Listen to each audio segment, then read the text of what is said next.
I should have done this video a long time ago. I am going to talk about retinoids. Once again, I'm Dr. Gaile Robredo-Vitas, your board-certified dermatologist.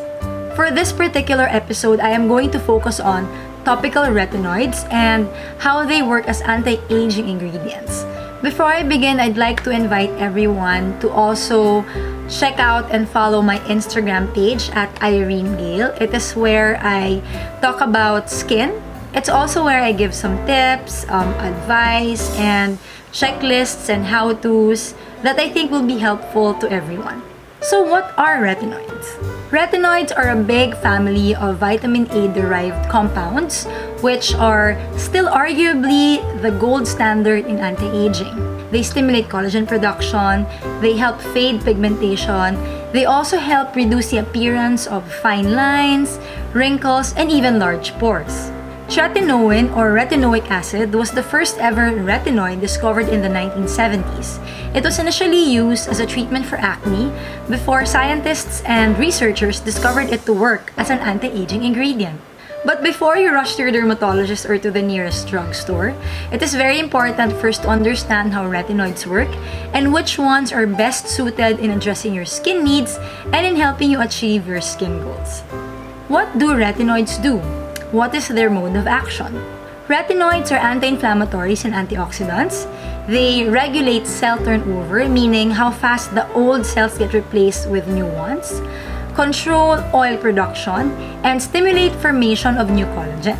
I won't go so much into the biochemistry of how retinoids work, but basically when you increase your cell turnover and your cells are able to neutralize free radicals and repair DNA damage from environmental stressors, this leads to younger looking, smoother skin with an even complexion. But for retinoids to work, you must use it continuously and consistently for about 3 to 6 months. Best results are often seen after 6 to 12 months. Not all retinoids are the same. Which one is right for you? There are several forms of retinoids available, either via prescription or over-the-counter. Prescription variants are usually more potent and act directly on the skin. However, they may have some undesirable side effects. Over-the-counter formulations are weaker and it might take a longer time for you to see the results, but they are better tolerated and less irritating to most individuals. And then there are what we call the pro-retinols or the gentler vitamin A derivatives.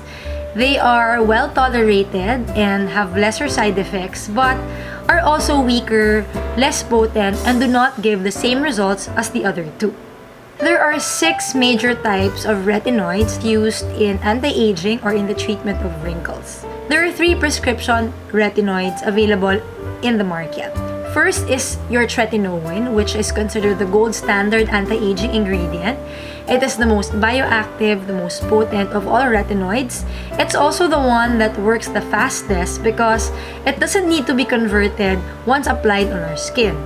But it is also the one with side effects and can cause irritation in some individuals. Second would be Betazarotene, which is a synthetic retinoid and it's the most powerful of all. It's not available in the Philippines, but dermatologists usually use it in treating psoriasis, acne, and as an adjunctive treatment to the signs or clinical manifestations of photoaging. Third is Adapalene, which is a naphthalene carboxylic acid derivative with retinoid-like activity. This ingredient is ideal and more specific to acne because it's a powerful keratolytic and an anti-inflammatory as well. Now we go to the last 3, which are all over-the-counter retinoids. First is your retinol. So this is the most popular over-the-counter retinoid variant. However, like I mentioned, it works slower than your tretinoin because it has to undergo a 2-step process in order for it to convert to tretinoin on our skin. Because it has less side effects and less irritating compared to your tretinoin, this one can be bought over the counter. Second would be your retinaldehyde, which is the in-between step when converting retinol to your tretinoin. So it's retinol becomes retinaldehyde becomes tretinoin. So it is an in-between your retinol and the next category, which would be your pro-retinols or your retinol esters. It's less irritating than your retinol but is definitely more effective than your pro-retinols. And then finally, we have your retinol esters or your pro-retinols, which consists of your retinol acetate, your retinol palmitate, and your retinol linoleate. These are the weakest and the least potent of all your retinoids and is usually given to those with sensitive skin and those who react to the other kinds of retinoids. However, since your pro-retinols need to be converted first to retinol, which then needs to be converted again to become tretinoin, it sort of diffuses or dilutes its anti-aging and anti-wrinkle properties. Hence, they are less potent, weaker, and are less effective. Other than the type of retinoid and how it works on your skin, how they are formulated or in what vehicle they are put in matters as well. For example, those of you who are using anti-acne medications, you will notice that they are usually in gel or gel cream form. They are considered more effective because of how easily they get absorbed in your skin. If you have dry, mature, and thinner skin, you will react more favorably to cream-based retinoids that are hydrating as well as nourishing. So by now, you're probably wondering, should I start on retinoids? Are there any individuals who cannot be on retinoids? The only contraindication for the use of topical retinoids is a true vitamin A allergy. There are no age restrictions in using them.